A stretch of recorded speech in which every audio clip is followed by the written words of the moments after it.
नमस्कार फ्रेंड्स, मेरा नाम युक्ति। लास्ट वीडियो में मेरी आपसे बहुत सारी बातें हुई थी।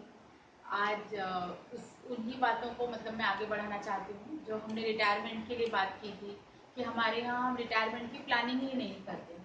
हमारे पास कोई हम सोचते ही नहीं है। दरअसल मैं जब भी किसी यंगस्टर से मिलती हूँ, उनसे अगर मैं रिटायरमेंट की बात करती हूँ कि आपने कुछ प्लान किया है कि नहीं, तो उनका कहना होता है अरे मैम अभी रिटायरमेंट की क्या ज़रूरत है, जब रिटायर होंगे तब की तब सोची जाएगी।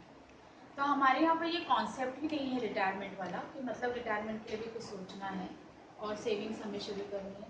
आपको एक बात बता दूँ दोस्तों कि जापान जैसे देश में बचपन से जब बच्चा पैदा होता है, थोड़ा सा जैसे वो बड़ा होता है, तभी से उसके अंदर एक सेविंग की आदत डाल दी जाती है। कि जो भी पैसे उसको खर्चे के लिए मिलते हैं, उसको बोला जाता है कि मान लीजिए कि अगर 1 रुपया उसे दिए गए तो उसे बोला जाता है कि तुम्हें 80 पैसे खर्च करने हैं, लेकिन 20 पैसे जो है वो तुम्हें अपने गुल्लक में डालने हैं।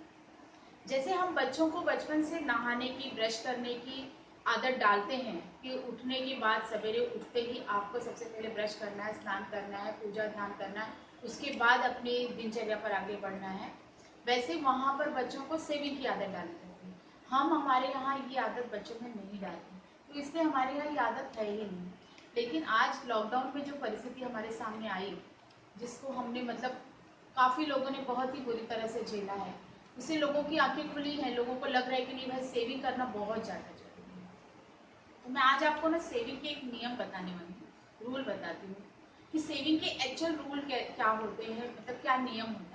अगर हम एक डिसिप्लिन बना लें अपनी लाइफ में और उन नियमों को लेकर हम अगर आगे बढ़ें, तो हमारी सेविंग्स बहुत अच्छी तरह से हो सकती है। और आगे चल के ऐसी कोई स्थिति आए जैसे कि अभी कोविड की आई है, वैसी कोई परिस्थिति यदि आती है तो हम आसानी से सरवाइव कर पाएंगे।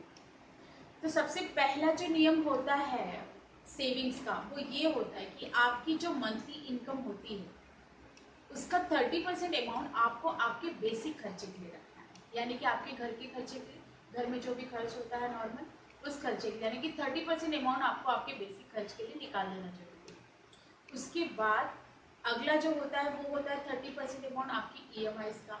अब आपकी जो भी EMI हो, आपने होम लोन लिया हो, व्हीकल लोन लिया हो, जो भी EMI हो, 30% अमाउंट दोस्तों आप निकाल दीजिए अपने EMI के लिए। उसके बाद 10% अमाउंट हमें निकालना होता है अपनी लाइफस्टाइल के लिए। लाइफस्टाइल तो बहुत ज़्यादा ज़रूरी है, क्योंकि आप वीकेंड पे अपनी फैमिली को कहीं ना कहीं बाहर लेकर जाते हैं, डिनर पर ले जाते हैं। क्योंकि आजकल सिचुएशन ऐसी हो गई, पहले ज्वाइंट फैमिली होती थी तो लोग एक दूसरे से जुड़े होते थे, लेकिन आज की सिचुएशन ऐसी है कि हस्बैंड भी ऑफिस गए हैं और वाइफ भी ऑफिस गए हैं, बच्चे स्कूल जाते हैं, बहुत सारी चीज़ें ऐसी होती है कि फैमिली एक साथ में आ नहीं पाती। इसलिए ये लाइफस्टाइल का होना बहुत ज़्यादा जरूरी है। अभी कोविड में तो हम लोग घर में रह गए हैं, लेकिन जब सिचुएशंस बदलेंगी तो सीधी सी बात है कि आप बाहर अपनी फैमिली के साथ जाएंगे, और वो बहुत ज़्यादा जरूरी है। तो 10% अमाउंट जो है वो आपकी लाइफस्टाइल के लिए सेविंग होना जरूरी है।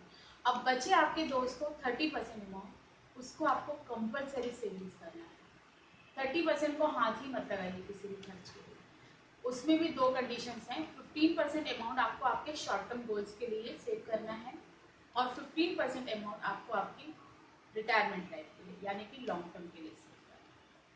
दोस्तों, ये बहुत ज़्यादा ज़रूरी है। इस बात को आप प्लीज़ अपने माइंड में रख लीजिए और सेविंग आज से ही शुरू कीजिए। और इस बारे में जो आगे की डिटेल्स चाहिए आपको, इसको डिटेल में अगर जानकारी चाहिए, तो मेरा नंबर डिस्क्रिप्शन में दिया हुआ है। युक्ति चौबे है मेरा नाम। प्लीज़ मुझे कॉल कीजिए। फर्दर डिटेल्स के लिए, इन्फॉर्मेशन के लिए बहुत अच्छी तरह से मैं आपको प्लानिंग करके दूंगी।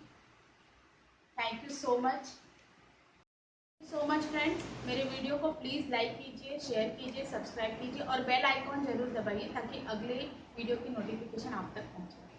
Thank you.